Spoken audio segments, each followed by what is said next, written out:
Jadi kenapa pas gedenya dia bisa kayak gitu, karena dia pas kecilnya tuh ngalamin sebuah.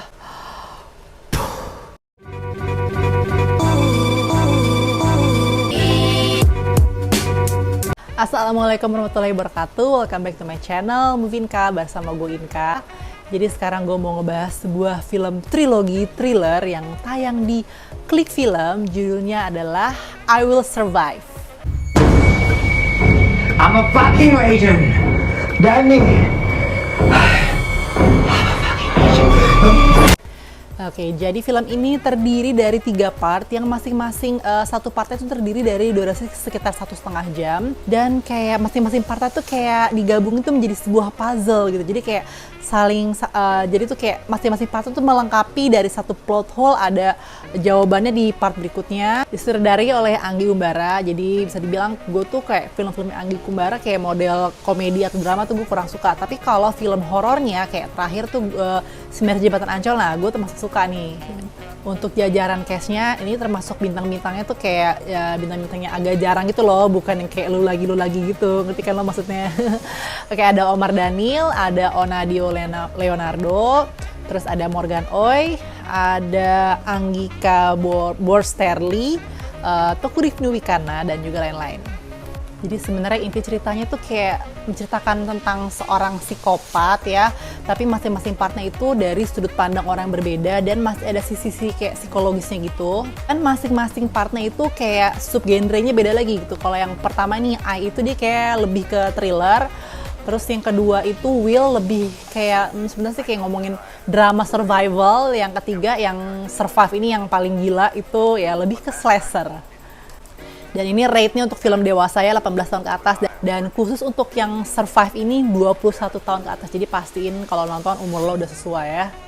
Jadi untuk part yang pertama yang judulnya A itu ceritakan tentang seorang bernama Sanjaya, ini diperankan oleh Omar Daniel. Dia kehilangan istrinya selama berbulan-bulan, lalu ditemukan dengan kondisi yang mengenaskan, dan sejak itu dia jadi stres, dan dia gara-gara peristiwa itu dia mulai muncullah bibit-bibit menjadi seorang psikopat pembunuh ya, menjadi seorang sniper. Gue langsung yang gue suka dari yang pertama ini, actingnya Omar Daniel oke. Dia karakter developmentnya dari mulai dia mulai waras sampai dia mulai proses menuju dia tuh menjadi agak-agak gila dan suka membunuh gitu. Jadi seorang sniper tuh berkembang dengan baik. Juga muatan politisnya tuh kencang banget ya, ngomongin agak-agak nyentuh-nyentuh politik-politik gitu. Juga gue mesti ngedapetin sini meskipun ceritanya durasinya lumayan panjang, tapi tetap ada sisi tegang, efek thrillernya masih ada lah di sini. Tapi sayangnya yang gue kurang suka, acting untuk supporting actorsnya agak-agak kurang nih, dari mulai adik-adiknya, terus teman-teman di kantornya itu kayak masih agak sedikit kaku. Dan acting untuk Onatnya di sini, gue ngerasanya dia kalau dia memang di sini masih sesuai dengan karakter Onat gitu, yang masih dia laki tapi agak kemayu gitu, masih kayak menjadi dirinya padanya. Dan gue belum bisa yang pertama ini gue belum bisa terasa terintimidasi sama dia, itu belum gitu, kayak dia gue masih nyaman ngeliat dia itu sebagai seorang teman yang baik gitu. Untuk tim makeupnya ya, ngomongin masalah darahnya, kayaknya waktu ada adegan garpu yang colok-colok di sini tuh kayak terlalu encer menurut gue, darahnya kayak nggak believable, itu kayak darah. Catatan dari gue nih, di setiap filmnya Anggi Umbara tuh dia selalu ngomongin tentang film, entah diskusi film atau dia ngomongin film tertentu, ngomongin karakternya. Kayak di sini dia ngomongin ada film Daredevil, ngomongin flawless victory ala Mortal Kombat, Your Soul Is Mine. Jadi kayaknya mungkin itu untuk kayak honorable mention kali ya, karena di film sebelumnya juga gitu tuh, yang 2 film sebelumnya tuh yang di Disney Plus Hotstar, kalau perhatiin ini selalu nyebutin judul-judul film. Ini sebenarnya gue juga ngerasa durasinya agak sedikit kepanjangan, jadi kalau sebenarnya sedikit aja lebih dipangkas gitu ya, mungkin bisa lebih oke. Gue kasih skornya sih untuk yang part pertama ini nilainya 7 ya. Dan ini untuk part keduanya berjudul Will, menceritakan tentang seorang bernama Andra, diperankan oleh Morgan Oy, sedang mengalami keretakan rumah tangga, gimana namanya toxic relationship sama istrinya yang udah berbulan-bulan didiemin, lalu dia mencari pelarian gitu ya dari segala kestresannya di rumah itu dengan naik sepeda. Jadi dia anak gois banget nih ceritanya si Andra ini, lebih ke tepatnya kayak mountain biker gitu ya, dia suka naik sepedahan, naik gunung gitulah gitu, sampai akhirnya dia mengalami sebuah kecelakaan dan harus survive berhari-hari di sebuah hutan. Nah, yang gue suka dari part ini adalah actingnya Morgan, menurut gue oke sih gitu. Dia jadi kayak keluar banget dari karakter dulu kan, dia sempat jadi boyband Smash itu beda banget, jauh banget, dan dia di sini udah nggak jadi putih lagi ya, mungkin karena banyakan berjemur ya, jadi sedikit menghitam gitu kulitnya. Ya, depresifnya dapet. FYI juga para pemeran utama di film ini semuanya itu pertama kali main thriller. Jadi mereka seneng banget ya, terutama Onat nih. Katanya dia seneng banget bisa dapet peran psikopat. Juga kayak konsep si Andranya ini, gimana dia lagi putus asanya, lalu dia ya kayak sudut pandangnya dari seorang vlogger, ceritanya dia ngerekam dirinya gitu. Meskipun gue agak bingung tuh sebenarnya ngerekamnya itu buat dikirim ke siapa, apakah lewat WhatsApp atau kan nggak mungkin dia ngupload di tengah hutan gitu kan. Tapi yang gue kurang suka dari part ini adalah ini sumpah filmnya dragging banget, bosan. Kayak banyak part yang sebenarnya tuh bisa dipotong lagi lah. Gue ngantuk banget sih, sumpah gue part yang paling gue ngantuk kayak antara gue emang tidur malam, cuman emang ini sebenarnya bisa banget dipotong sih. Ini sebenarnya premis ngomongin seorang biker yang survival di tengah perjalanan itu mirip sama premis film Hollywood tahun 2000 berapa ya, gue lupa, 2008 nggak salah, judulnya 127 Hours. Itu filmnya James Franco. Nah itu meskipun filmnya dari awal sampai habis kan gitu doang ngomong survival, cuman gue nggak bosen, dan situ memang gila banget kan. Itu kan dari based on true story, dimana si pesepedanya si James Franco-nya itu dia demi bertahan hidup sampai amputasi tangannya buat dia makan, sampai gila banget, dan sampai sekarang orangnya juga masih hidup gitu pakai tangan robot gitu. Kalau ini sih dia nggak, proses survivalnya memang nggak separah itu sih. Di sini juga ada scene saat si Andra ini ceritanya lagi meeting Zoom gitulah ya. Ya gue ngerti sih maksudnya ini apa gitu, ngomongin apa ya, kayak kegelisahan karyawan perusahaan. Seperti itu gue ngerti pesan, cuman kayak agak terlalu lama sih, sedikit bisa dikurangin mungkin. Juga sedikit ada elemen-elemen komedinya, kan ada Tommy Babab ya di awal-awal tuh yang jadi teman-temannya Andra itu tuh.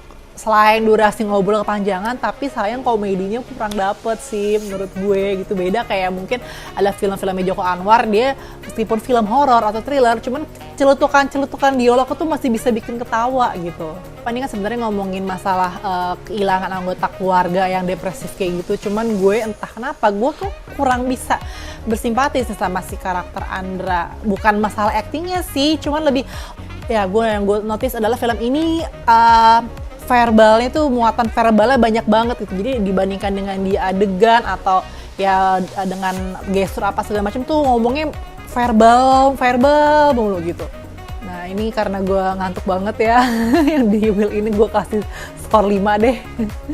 Dan akhirnya masuk ke part 3 yang judulnya Survive ya. Gue warning lagi, ini 21 tahun ke atas ya, dan lumayan beberapa ada adegan yang sexual violence-nya, jadi mohon kebijakannya saat untuk penonton.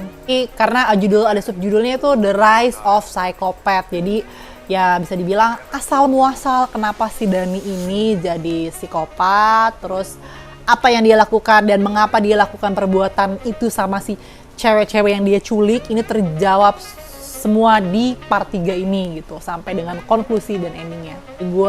Untuk yang gue suka dari part 3 ini dibanding 2 part yang pertama, ini pace-nya juga sedikit lebih padat, tidak bertele-tele, dan acting dari para pemain yang di flashback ya masa kecil dan itu oke semua ya, udah tau lah ya, Rifnu Wikana yang kurang mengintimidasi apa gitu, dia gila banget di sini. Sama yang jadi ceweknya juga tuh, yang jadi ibu tiri Dani itu juga oke. Sama yang meranin Dani kecil ini juga gue rasa aktingnya bagus gitu ya, jadi pas dah mimik mukanya, bahkan dia agak-agak mirip sih sama Ona, cocok lah jadi masa kecil masa depan tuh kayak cocok gitu. Di sini juga pakai alur maju mundur, cuman kayak mudah dimengerti sih dan tetap menarik gitu. Dan pada akhirnya karakter Dani diperankan oleh Onat itu makin berkembang dan aktingnya Onat tuh makin mateng gitu. Jadi dia kelihatan lebih gila, lebih liarnya udah pasti ya. Kita udah tahu aslinya dia seperti apa tuh di sini. Dan FYI lagi, Onat itu katanya di film itu dia nggak pakai skrip, Bo. Jadi dia kayak improv sendiri, dan itu mungkin yang bikin dia luwes banget nih pas jadi saat psikopat, pas dia lagi marah-marah, all out banget gitu. Dan meskipun dia apa ya, karakternya tetap sih, jadi dia segila-gilanya dia masih ada sisi kemayunya gitu. Dia ada kalanya dia nggak nakutin sama sekali gitu pas dia lagi deketin si cewek-cewek ini, masih berasa manisnya, mungkin masih berasa sweet dan kayak gue nyaman sama dia kayak gitu loh. Mungkin emang kayaknya sih emang dibikin karakternya kayak gitu, beda sama psikopat-psikopat lain ya. Jadi pokoknya di part 3 ini klimaksnya dapat banget, kita jadi bisa mengetahui sebab akibat asal muasal kenapa si Dani itu kayak gini, terjelaskan banget. Music scoringnya terutama di closingnya itu juga bagus sih, bikin merinding kayak biola-biola gitu kalau nggak salah. Untuk hal yang gue kurang suka sayangnya untuk departemen makeupnya nih gitu, terutama pas lagi muka si ceweknya itu pada lembam-lembam darah gitu, kayak gue ngerasanya tuh kayak berasa makeup banget gitu loh. Jadi nggak yang kurang real, itu emang kayak abis ngelakuin kekerasan atau apa, kurang gitu. Untuk aktris yang jadi istrinya Sanjaya ya, Amanda Rigby, gue ngerasanya entah karakternya atau pemerannya kayaknya kurang cocok nih. Dia nih gambarnya jadi sebenarnya cewek yang diem-diem dia maniak gitu kan, tapi kayak kurang pas, kayak masih terlalu manis gitu. Lagi yang catatan gue, ini kan si karakter psikopat Dani kan gila banget, tapi gue agak menyayangkan kenapa pemilihan namanya, nah kok Dani gitu, kayak terlalu common. Lo bayangin nggak sih, pasti lu zaman SD, SMP, SMA, kuliah, kerja ada temen lo yang namanya Dani, bener nggak? Kenapa nggak dibikin kayak contohnya kayak film sebelumnya, kayak dulu ya film Pintu Terlarang, psikopat namanya Gambir, wah ngeri gitu.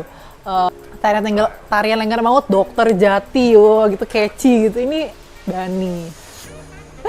Atau nggak tau deh, gue kayaknya si bapaknya Dani itu kan logatnya ngomongnya Batak-Batak gitu ya. Kalau misalnya dia bener orang Batak, kenapa nggak dibikin namanya siapa ya, misalnya Bonar, Dame, Igor gitu. Atau misalnya kalau dia orang Jawa gitu ya kan, ibu tiri namanya Surti gitu, dikasih namanya apa kayak Sugeng gitu apa siapa ya gitu yang bisa lebih catchy gitu. Jadi untuk part 3 ini gue kasih nilai 8. Dan yang gue notice dari film ini, mesti ya dibalik segala macam kegoran dan kegilaannya tetap ada pesannya gitu. Ngomongin masalah toxic parenting gitu ya, dimana ya seorang anak bisa jadi seperti itu adalah hasil didikan orang tuanya, hasil dari cerminan dan perilaku orang tuanya gitu. Kenapa si Dani bisa seperti itu gitu ya, kenapa Dani bisa kayak culik-culik cewek-cewek, itu memang ada sebabnya gitu, ada nggak asal random milih orang gitu kan. Dan gue rasa juga ini kayak udah tepat sih platformnya tuh, di klik filmnya mungkin masih agak segmented. Ya kalau mau langganan lo tinggal bayar 10.000 aja untuk seminggu, lo bebas nonton apapun, bisa pakai OVO dan GoPay. Ya oke, sekian aja review dari gue. Gimana pendapat teman-teman udah nonton, pro kontra atau setuju dan tidak setuju pendapat gue? Silahkan tulis di kolom komentar. Terima kasih sudah menonton. Jangan lupa untuk like, share, dan subscribe video ini kalau kamu suka. See you on the next video. Bye-bye.